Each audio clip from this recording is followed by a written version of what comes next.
You sit in China with provincial governors. You get out of Beijing, you get out of the politics of Beijing, which kind of has like the politics of Washington.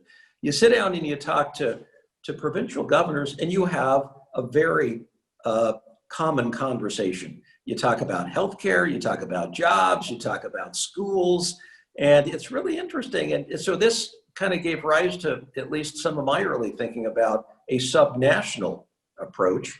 So if we can get provincial governors and state governors together, free and clear of politics, just to try to figure out how best to make connections that really do serve the interest longer term of both countries, that's what we ought to be focused on.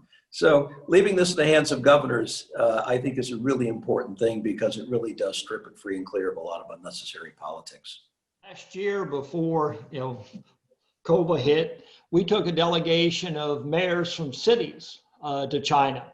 And none of them had ever been to China before in their life, didn't know what to expect. In fact, they kind of indicated they sure didn't want people to know that they were making a trip to China.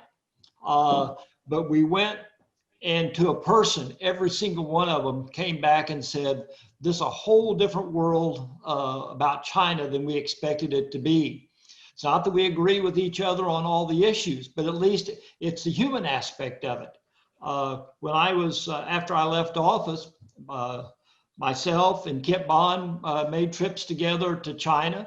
Matt Blunt is one of our strategic advisors, and Roy Blunt is a longtime friend of mine. We're of different political parties, but as all the other governors have said, governors and people at the governor level and the mayor's level have to find solutions to be successful. And so I think all of us reach out much better at our level than sometimes they do at the national level.